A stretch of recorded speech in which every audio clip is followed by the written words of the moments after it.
S obviously yes. ಖಂಡಿತವಾಗ್ಲೂ. Okay, ನಿಮ್ಮ cine journey ಬಗ್ಗೆನೂ ಮಾತಾಡ್ತಿದ್ವಿ, ಅದನ್ನು ಕ್ರಿಕೆಟಿಗೂ ಕೂಡ ಲಿಂಕ್ ಮಾಡ್ತಾ ಇದ್ವಿ. ಸೊ ನಿಮಗೂ ಕೇಳಿದೆ, ನಿಮ್ದು ಯಾವುದು ಫೇವ್ರೆಟ್ ಕ್ರಿಕೆಟರ್ ಅಂತ ಕೇಳ್ತಾ ಇದ್ದೆ. ಸೊ ನೀವು ಯಾರ ಜೊತೆ ಮೀಟ್ ಮಾಡೋ ಅಪರ್ಚುನಿಟಿ ಸಿಕ್ಕಿದ್ರೆ ಹೋಗ್ತೀರಾ ಅಂತ ಕೇಳ್ತಾ ಇದ್ದೆ. ಸೊ ಕ್ರಿಕೆಟರ್ಸ್ಗೂ ಮಾಡೆಲ್ಸ್ಗೂ ಒಂಥರ ರಿಲೇಷನ್ಶಿಪ್. ಎಷ್ಟೊಂದು ಜನ ಕ್ರಿಕೆಟರ್ ಹೆಸರು ಒಂದು ಮಾಡೆಲ್ ಜೊತೆ ಸಿಂಕ್ ಆಗೇ ಆಗಿರುತ್ತೆ. ಸೊ ನಿಮ್ಗೆ ಯಾರ್ದು ಬೆಸ್ಟ್ ಪೇರ್ ಅಂತ ಕ್ರಿಕೆಟಲ್ಲಿ ಯಾವುದು ಬೆಸ್ಟ್ ಪೇರ್ ಅಂತ ಅನ್ಸುತ್ತೆ? ಅನುಷ್ಕಾ ಮ್ಯಾಮ್ ಮತ್ತು Kohli sir. Why not Rahul ಮತ್ತೆ ಸುನಿಲ್ ಶೆಟ್ಟಿ ಅವ್ರ ಮಗಳು? ಒಳ್ಳೆ ಪೇರ್, ಬಟ್ ನನಗೇನು ಪರ್ಸ್ನಲಿ ನನಗೆ ಇವರಿಬ್ರು ಪೇರ್ ತುಂಬ ಇಷ್ಟ ಆಗುತ್ತೆ. ಆ್ಯಂಡ್ ಎಲ್ಲ ಮ್ಯಾಚಸಲ್ಲೂ ವಿರಾಟ್ ಸರ್ ಯಾವಾಗಲೇ ಮ್ಯಾಚಸ್ ಇದ್ರೂ ಅನುಷ್ಕಾ ಮ್ಯಾಮ್ ಬಂದೇ ಬರ್ತಾರೆ. ಆ್ಯಂಡ್ ಅವ್ರು ಅಲ್ಲಿಂದನೇ ಒಂದು ವಿನ್ ಆಗಿದ ತಕ್ಷಣವೇ ಹಂಗೆ ಅವ್ರಿಗೊಂದು ಸ್ಮೈಲ್ ಕೊಟ್ಬಿಟ್ಟು ಅದೇನು ಲವ್ ಸ್ಟಿಲ್ ಅದು ಎಕ್ಸ್ಪ್ಲೇನ್ ಮಾಡೋಕ್ಕಾಗಲ್ಲ. ಎಸ್ ಆಬ್ವಿಯಸ್ಲಿ ಇವಾಗ ಹುಡುಗಿರಿಗೆ ಒಂದು ಬಾಯ್ ಫ್ರೆಂಡ್ ಅಂದರೆ ಆ 100 ಜನದ ಮಧ್ಯೆ ನಮ್ಮನ್ನ ನೋಡಬೇಕು ಅನ್ನೋದೊಂದು ಆಸೆ ಇರುತ್ತೆ. ಆದರೆ ವಿರಾಟ್ ಸರ್ ಅದಕ್ಕೆ ಕರೆಕ್ಟಾಗಿ ಕೋಟಿ ಜನ ಇದ್ರೂ ನನ್ನ ಹೆಂಡ್ತಿ ಅಲ್ಲೇ ಇದ್ದಾಳೆ ಅಂದ್ಬಿಟ್ಟು ಒಂದು ಸ್ಮೈಲ್ ಹಾಕ್ತಾರೆ. ಇನ್ನೇನು ಬೇಕು, ಅಷ್ಟು ಒಳ್ಳೆ ಕಪಲ್ಸ್ ಅವರು. ಸೊ ಇದಕ್ಕಿಂತ ಬೆಸ್ಟ್ ಬೇಕಾ ಲೈಫಲ್ಲಿ? ಸೊ ಎಷ್ಟು ದೊಡ್ಡ ಸ್ಕೋರ್ ತಾವು ನಿರೀಕ್ಷಿಸ್ತಿದ್ದೀರಿ ಇವತ್ತು? 300 ತಾವು ನೀವು ನಿಮ್ಮದು ಇಷ್ಟೇ ಸ್ಕೋರ್ ಅಷ್ಟೇ ಸ್ಕೋರ್ ಅಂತಿಲ್ಲ, ಒಟ್ಟಿನಲ್ಲಿ ನಾವು ಎಷ್ಟೇ ಸ್ಕೋರ್ ಬರಲಿ ನಾವು ವಿನ್ ಆಗಲಿ ಅಷ್ಟೇ. ನಾನು ನೀವು ಒಂದೇ ಸೈಕಲು ಸೇಮ್, ಎಷ್ಟೇ ಸ್ಕೋರ್ ಬರಲಿ ನಾವು ವಿನ್ ಆಗಬೇಕು ಅಂತ. ಬಟ್ ಅವರಂತೂ 300 350. ಸೊ ಈ 300 350 ಚೇಸ್ ಮಾಡೋದು ಅವ್ರಿಗೆ ಕಷ್ಟ ಆಗ್ಬೋದಾ? ಸ್ಟಾರ್ಟಿಂಗ್ ಬಾಬರ್ ಮತ್ತು ಇವರೇ ರಿಜ್ವಾನ್ ಅವ್ರು ನಿಂತರೆ ಕಷ್ಟ ಆಗುತ್ತೆ ಸ್ಟಾರ್ಟಿಂಗ್ 10 ಓವರ್ಸಲ್ಲಿ. ಬಟ್ ಅವ್ರದ್ದೇನಾದ್ರು ವಿಕೆಟ್ಸ್ ಬೇಗ ಬಿತ್ತು ಅಂದರೆ ವಿ ವಿಲ್ ಇನ್ ಈಸಿಲಿ. ಸರಿ, ಹೊಸ ಬೌಲರ್ಸ್ಗೂ ಏನಂತಾರೆ ಎಂಕರೇಜಿಂಗ್ ಸಪೋರ್ಟಿವ್ ಆಗಿದೆಯಾ? ಸೊ ಹೇಗಿದೆ ಈ ಗ್ರೌಂಡ್ ಪಿಚ್? ಇವರಂತಲ್ಲ, ಸ್ವಿಂಗಿಗೆ ಆಲ್ಮೋಸ್ಟ್ ಎಲ್ಲರಿಗೂ ಇದು ಗುಡ್ ಪಿಚ್ಚೇ ಆಗಿದೆ. ಬಟ್ ಹಂಗಾಗಿ ನಾನು ಒಬ್ಬರು ಲೆಫ್ಟಿ ಇರಬೇಕು ಅನ್ನೋದು ನಂದು ಈ ಮ್ಯಾಚಿಗೆ. ಸೊ ಯಾಕಂದರೆ ಹರ್ಷಿತ್ ರಾಣಾ ಆ್ಯಕ್ಚುಲಿ ಮಿಡ್ಲ್ ಆರ್ಡ್ರಲ್ಲಿ ಚೆನ್ನಾಗೇ ಆಡಿಸ್ತಾರೆ. ಯಾಕಂದ್ರೆ ಬಾಲ್ ಹಳೇದಾಗ್ತಾ ನಿಮಗೆ ಸ್ವಿಂಗ್ ಆಗೋಲ್ಲ. ಸೊ ಹಾಗಾಗಿ ನಿಮಗೆ ಸೆಂಟ್ರಲ್ಲಿ ಈಗ ಫಸ್ಟಿಗೆ ಮೇನ್ ವಿಕೆಟ್ಸ್ 2 ಇರೋದ್ರಿಂದ ಟಾಪ್ 10 ಓವರ್ಸ್ ಕ್ರೂಷಿಯಲ್ ಆಗಿರುತ್ತೆ ನಮಗೆ. ಸೊ ಆ ಟೈಮಲ್ಲಿ ಹರ್ಷದೀಪ್ ಇದ್ದರೆ ಸ್ವಲ್ಪ ಒಳ್ಳೇದಾಗ್ಬೋದು ಇವತ್ತು ಅಂತ ನನ್ನ ಅನಿಸಿಕೆ. ಫೀಲ್ಡಿಂಗ್ ಬಗ್ಗೆ ಹೇಳೋದಾದರೆ ಹೌ ಸ್ಟ್ರಾಂಗ್ ಆಗಿ?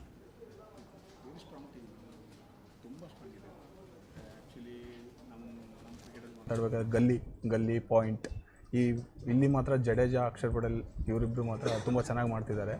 ಸೊ ಫೀಲ್ಡಿಂಗಲ್ಲಿ ಮಾತ್ರ ನಾವು ಟಾಪಲ್ಲಿದ್ದೀವಿ. ಹಾರ್ದಿಕ್ ಪಾಂಡ್ಯ ಗುಡ್, ಟೀಮೇ ಗುಡ್ ಇದೆ, ಚೆನ್ನಾಗಿದೆ. ಸೊ ನೀವೇನು ಹೇಳಿದ್ರು ಟೀಮೇ ಗುಡ್ ಇದೆ, ತುಂಬ ಟೀಮ್ ಸ್ಟ್ರಾಂಗ್ ಇದೆ. ಆ್ಯಂಡ್ ಜಯ ಅಂತೂ ಕಟ್ಟಿಟ್ಟ ಬುತ್ತಿ ಅಂತ ಹೇಳ್ತಿದ್ದಾರೆ. So very confident. ಆ್ಯಕ್ಚುಲಿ ಎಲ್ಲರೂ ತುಂಬ ಕಾನ್ಫಿಡೆಂಟ್ ಆಗಿದ್ದಾರೆ. ಎವ್ರಿಬಡಿ ವಾಂಟ್ಸ್ ಟು ನಮ್ಮ ಇಂಡಿಯಾ ವಿನ್ ಆಗಬೇಕು ಅನ್ನೋ ಒಂದು ಓತ್ನೇ ಇಟ್ಕೊಂಡಿದ್ದಾರೆ. ಸೊ ಹೇಳಿ, ತಮ್ಮ ಕಸಿನ್ಸ್ ಎಲ್ಲ ಬ್ಯಾಟು ಬಾಲ್ ಇಟ್ಕೊಂಡು ಆಟಾಡ್ತಿರ್ತಾರೆ ಅಂತ ಹೇಳಿದ್ರಿ.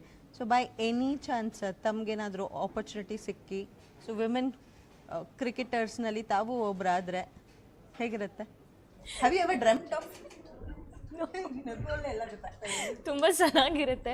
ಯಾಕೆಂದರೆ ನಾನು ಬೌಲಿಂಗ್ ಮಾಡಿದ್ರೆ ಬ್ಯಾಟಿಂಗ್ ಮಾಡೋಕ್ಕೆ ಯಾರೂ ಇರಲ್ಲ. ಅಥವಾ ನಾನೇನಾದರೂ ಬ್ಯಾಟಿಂಗ್ ಮಾಡ್ತೀನಿ ಅಂದರೆ ನನಗೆ ಮ್ಯಾಚ್ ಮಾಡೋವಂಥ ಬೌಲರ್ ಯಾರೂ ಇಲ್ಲ. ಮಾಡ್ಕೋಬೇಕಾ ಮೇಡಮ್? ನಾನು ಸಾಕಷ್ಟು ನಾನು ಇಲ್ಲೇ ಹೇಳ್ತಿದ್ದೀನಿ, ಅಲ್ಲಿ ಹೇಳ್ತಾ ಯಾರು ಬೌಲಿಂಗ್ ಮಾಡೋಕ್ಕೆ ರೆಡಿ ಇಲ್ಲ ಆ್ಯಂಡ್ ಬ್ಯಾಟಿಂಗ್ ಮಾಡೋಕ್ಕೂ ಯಾರೂ ರೆಡಿ ಇಲ್ಲ.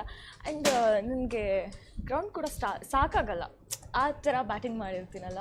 ಸೊ ಅದಕ್ಕೆ ನಾನು ಟ್ರೈ ಮಾಡೋಕ್ಕೆ ಹೋಗಿಲ್ಲ. ನಾನು ನೋಡೋದ್ರಲ್ಲೇ ಖುಷಿಯಾಗಿದ್ದೀನಿ. ಕ್ರೀಡೆ ಆಡೋರಿಗೆ ಚಿಯರ್ ಮಾಡೋರು ಸಿಕ್ಕಾಪಟ್ಟೆ ಇಂಪಾರ್ಟೆಂಟ್ ರೋಲ್ನ ಪ್ಲೇ ಮಾಡ್ತಾರೆ. ಸೊ ಇವತ್ತಿನ ಸ್ಟೇಡಿಯಂನಲ್ಲಿ ಚಿಯರಿಂಗ್ ಹೇಗಿರುತ್ತೆ ಅನ್ಕೊಂಡಿದ್ದೀರಿ? ಬಿಕಾಸ್ ದುಬೈಲಿ ಆಗ್ತಿರೋದು. ಎಲ್ಲೇ ಆಗಲಿ ಮೇಡಮ್, ನಮ್ಮ ಕನ್ನಡಿಗರಾಯಿತು, ನಮ್ಮ ಇಂಡಿಯನ್ಸ್ ಎಲ್ಲ ಕಡೆ ಇದ್ದೇ ಇದ್ದಾರೆ. ಸೊ ಅದು ಯಾವಾಗಲೂ ಕ್ರೌಡ್ ತುಂಬಿರುತ್ತೆ. ಅದರಲ್ಲಿ ಇಂಡಿಯನ್ಸ್ ತುಂಬಾ ಇದ್ದೇ ಇರ್ತಾರೆ. 100%. ಇಲ್ಲಾಂದರೆ ಒಂದೊಂದು ಮ್ಯಾಚ್ಗಳು ನೋಡಬೇಕು, ನಮಗೆ ಎಲ್ಲೋ ಒಂದು ಕಡೆ ಸೋಲ್ತಿದ್ದೀವಿ ಅನ್ನೋ ಟೈಮಲ್ಲಿ ಆ ಚೀರಿಂಗೇ ನಮ್ಮನ್ನು ಬೂಸ್ಟ್ ಮಾಡೋದು. ನಾವು ಗೆಲ್ಲಬೇಕು, ನಾವು ಮಾಡಬೇಕು ಅಂತ. ಲಾಸ್ಟ್ T20 ಟ್ರೋಫಿ ನಮ್ಗೆ ವಿನ್ ಆದಾಗೂ ನೋಡಬೇಕಿತ್ತು, ಸೌತ್ ಆಫ್ರಿಕಾ ವಿರುದ್ಧ. ಸೊ ಆವಾಗಲೂ ಕೂಡ ನಮಗೆ ಆಲ್ರೆಡಿ ಬಿಟ್ಬಿಟ್ಟಿದ್ರು ಕೈ. ಬಟ್ ಲಾಸ್ಟ್ ಮೂಮೆಂಟಿಗೆ ಅದು ವಿನ್ನಿಂಗ್ ಮೂಮೆಂಟಿಗೆ ಚೇರ್ ಅಪ್ ಬೇಕೇ ಬೇಕು ಅಂತೀರ. ಸೊ ನೀವು ಚಿಯರಿಂಗ್ ಪಾರ್ಟ್ನ ತೊಗೊಳೋದಾದರೆ, ಸೊ ಮ್ಯಾಚ್ ನೋಡಬೇಕಾದ್ರೆ how josh filled cheerer are you? ಅದ್ರ ಬಗ್ಗೆ ಎಕ್ಸ್ಪ್ಲೇನ್ ಮಾಡೋಕ್ಕೆ ಆಗಲ್ಲ. ಯಾಕಂದ್ರೆ ಅದು ಫುಲ್ ಒಳಗಡೆಯಿಂದ ಬರ್ತಿರುತ್ತೆ. ಖಂಡಿತ ಆ ಲೆವೆಲಿಗೆ ಇರುತ್ತೆ. ಆ್ಯಂಡ್ ನನಗೇನಾದರೂ ಇವತ್ತು ಒಂದು ಆಪರ್ಚುನಿಟಿ ಸಿಕ್ಕಿದ್ರೆ ಖಂಡಿತವಾಗ್ಲೂ ನಾನು ನೋಡೋಕೆ ಬಿಡ್ತಿದ್ದೆ, ಆದರೆ ಆಗಿಲ್ಲ. ಖಂಡಿತವಾಗ್ಲೂ ಐ ಆಮ್ ವೇಟಿಂಗ್ ಎಷ್ಟೊತ್ತಿಗೆ ಮ್ಯಾಚ್ ಸ್ಟಾರ್ಟ್ ಆಗುತ್ತೆ ಇವಾಗ. And also you can tell our viewers that ಯಾವ ಕಡೆ ಎಲ್ಲಿ ಹೋಗ್ತಿದ್ದೀರಾ, ಎಲ್ಲ ಅಡ್ಡ ಆಗ್ತಿದ್ದೀರಾ, ಎಲ್ಲಿ ಕ್ರಿಕೆಟ್ ನೋಡ್ತೀರಾ ಅಂತ. There'll be many of your fans who is coming there. ಕುತ್ಕೊಂಡು ನೋಡ್ತಿದ್ದೀನಿ.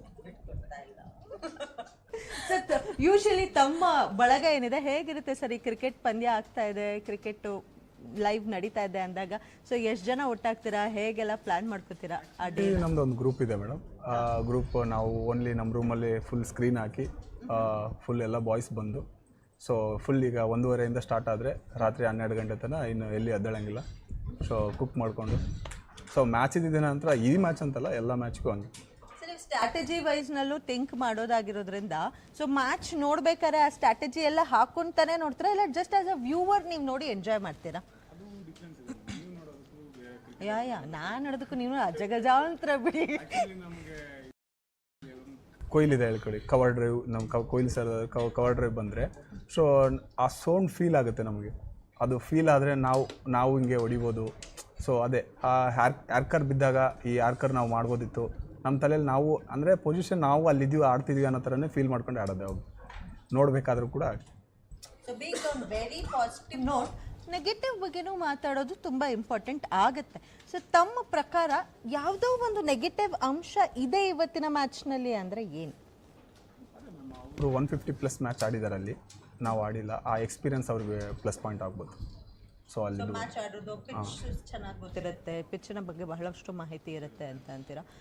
ಹಾಗೆ ಬೌಲಿಂಗ್ನಲ್ಲಿ ನಾವೆಲ್ಲೋ ಒಂದು ಸ್ವಲ್ಪ ಹಿಂದಿದ್ದೀವಿ, ಸ್ವಲ್ಪ ನನಗೆಲ್ಲೂ ಅನಿಸ್ತಿಲ್ಲ. So we are strong. So ಬ್ಯಾಟಿಂಗ್ನಲ್ಲಿ ಅವ್ರೊಂದು ಸ್ವಲ್ಪ ಹಿಂದಿದ್ದಾರೆ ಚೂರು ಇರ್ಬೋದು ಮ್ಯಾಮ್, ಎಕ್ಸ್ಪೀರಿಯನ್ಸ್ ಕಡಿಮೆ ಇದೆ. ಸೊ ಹಂಗಾಗಿ ಎಲ್ಲೋ ಒಂದು ಕಡೆ ಅನ್ನಿಸ್ತಿದೆ ಅದು ಬ್ಯಾಟಿಂಗಲ್ಲಿ ಮಿಡ್ಲ್ ಆರ್ಡರ್ ಸ್ವಲ್ಪ ಪ್ರಾಬ್ಲಮ್ ಆಗಬಹುದು ಅಂತ. ಮಿಡ್ಲ್ ಆರ್ಡರ್ ಸ್ವಲ್ಪ ಪ್ರಾಬ್ಲಮ್ ಆಗಬಹುದು, ಬಟ್ ನಮ್ಮಲ್ಲಿ ಆ ಥರದ್ದೇನು ಮೇಜರಾಗಿ ಹೇಳ್ಕೊಡೋ ಅಂಥ ನೆಗೆಟಿವ್ ಏನೂ ಇಲ್ಲ ಅಂತ ಹೇಳ್ತೀರಾ. ಸೊ ತಾವೇನು ಹೇಳಕ್ಕೆ ಇಷ್ಟಪಡ್ತೀರಾ? We have strong team. So ಯಾವುದೋ ನೆಗೆಟಿವ್ ಖಂಡಿತವಾಗ್ಲೂ ನೆಗೆಟಿವ್ ಅಂತ ಏನಿಲ್ಲ, ನೆಗೆಟಿವಿಟಿನೂ ಕೂಡ ಪಾಸಿಟಿವ್ ಮಾಡಿಕೊಂಡು ಆಡ್ತಾರೆ ನಮ್ಮ ಟೀಮ್ ಅನ್ನೋ ಕಾನ್ಫಿಡೆನ್ಸ್ ಇದೆ. ಆ್ಯಂಡ್ ಇವ್ರಿಗೆ ಗೊತ್ತಿರೋ ಅಷ್ಟು ನಮಗಂತೂ ಗೊತ್ತಿಲ್ಲ, ಅವರೇ ಅಷ್ಟು ಕಾನ್ಫಿಡೆಂಟಾಗಿ ಹೇಳ್ತಿದ್ದಾರೆ. ಖಂಡಿತವಾಗ್ಲೂ ಏನು ಹೇಳ್ದಂಗೆ ಇವಾಗ ನಾವು ಅದನ್ನು ಜಡ್ಜ್ ಮಾಡೋಕ್ಕಾಗಲ್ಲ. ಸಮ್ ಮೂಮೆಂಟ್ಸ್ ಇವಾಗ ಗೊತ್ತಿಲ್ಲ, ಫ್ಯಾನ್ಸ್ ಆ ಥರ ಕ್ರೇಜ್ ನೋಡಿ ಅವ್ರಿಗೂ ಫುಲ್ ಬೂಸ್ಟ್ ಆಗಿ ಚೆನ್ನಾಗಿ ಆಡ್ತಾರೆ. ಎಸ್, ನೆಗೆಟಿವ್ ಅಂತ ಏನಿಲ್ಲ ನನ್ನ ಪ್ರಕಾರ. ಸ್ವಲ್ಪ ಅಂದರೆ ಒಂದು ಇನ್ಫಾರ್ಮೇಷನ್ ಪ್ರಕಾರ ವಿರಾಟ್ ಕೊಹ್ಲಿ ಅವರ ಫಾರ್ಮ್ ಸ್ವಲ್ಪ ಈಚೆ ಆಗಿದೆ ಅನ್ನೋ ಮಾತಿದೆ. ಸೊ ಅದನ್ನು ನೀವು ಒಪ್ಕೋತೀರಾ? ಒಪ್ಕೊಂಡು ನೋಡಿದರೆ ಫುಲ್ ನಾವು ನಾಳೆ ಲಾಸ್ಟ್ T20 ಗೆದ್ದಾಗ ಅವರು ಲೀಗಲ್ಲಿ ಯಾವ ಮ್ಯಾಚು ಆಡಿಲ್ಲ, ಫೈನಲ್ ಗೆಲ್ಸಿದ್ದೆ ಅವರು. ಸೊ ನೀವು ಅವ್ರ ಬಗ್ಗೆ ಎಲ್ಲ ಜಡ್ಜ್ ಮಾಡೋಕ್ಕಾಗಲ್ಲ. ದ್ರಾವಿಡ್ ಸರ್ ಆದರೆ ಅವತ್ತು ಅವ್ರಿಗೆ ಅದೇ ಹೇಳಿದ್ರಂತೆ. ಸೊ ಅದೇ ಥರ ಗಂಭೀರ್ ಜೊತೆನೂ ಅದೇ ಮಾತಾಡಿರ್ತಾರೆ, ಗಂಭೀರ್ ಸರ್ ಜೊತೆನೂ. ಸೊ ಹಾಗಾಗಿ ಅವರು ಯಾವತ್ತಿಗೂ ಬೇಕೇ ಬೇಕು ಟೀಮ್ ಇಂಡಿಯಾಗೆ ಅವ್ರ form. But Bumrah was actually a very plus point ನಮ್ಮ ಟೀಮ್ ಇಂಡಿಯಾ. ಸೊ ಅವರು ಇಲ್ದಿರ ಹೇಗೆ ಆಗುತ್ತೆ, ಹೇಗೆ ಆಗಬಹುದು ಅನ್ನೋದು ನಾವು ಅಂದ್ಕೊಂಡಿದ್ದೀವಿ ಮ್ಯಾಮ್. ಸ್ವಾಮಿ ಇಂಜುರಿಯಿಂದ ಬಂದಿರೋದ್ರಿಂದ, ಬಟ್ ಲಾಸ್ಟ್ ಮ್ಯಾಚ್ ನಾವು 5 ವಿಕೆಟ್ ತೆಗೆದಿರೋದು ನೋಡಿದ್ದೀವಿ. So he'll do well bowling today. Shami ಮೇಲೆ ತುಂಬ ಜಾಸ್ತಿ ಪ್ರೆಷರ್ ಆಗ್ತಿದೆ, ತುಂಬ ಜಾಸ್ತಿ ಎಕ್ಸ್ಪೆಕ್ಟೇಷನ್ಸ್ ಆಗ್ತಿದೆ, ಹೊರೆ ಆಗ್ತಿದೆ ಅನ್ನೋ ಮಾತಿಗೆ ನಿಮ್ಮ ಉತ್ತರ? ಟೀಮಲ್ಲಿ ಎಲ್ಲ ಬೌಲರ್ಸು ನಾವು ಆ್ಯಕ್ಚುಲಿ ಈಗ 50 ಓವರ್ಸ್ ಮ್ಯಾಚ್ ಅಂದರೆ ಒಬ್ಬರಿಗೆ 10 ಓವರ್ ಲಿಮಿಟ್ ಇರುತ್ತೆ. ಸೊ ಅದರಲ್ಲಿ ನಮ್ಮದು 5 ಬೌಲರ್ ಬೇಕು ಮ್ಯಾಚ್ ಪಿಕ್ ಮಾಡಬೇಕಂದ್ರೆ ನಾವು. ಸೊ ಅದರಲ್ಲಿ ನಮಗೀಗ ಆಲ್ರೆಡಿ 6ರಿಂದ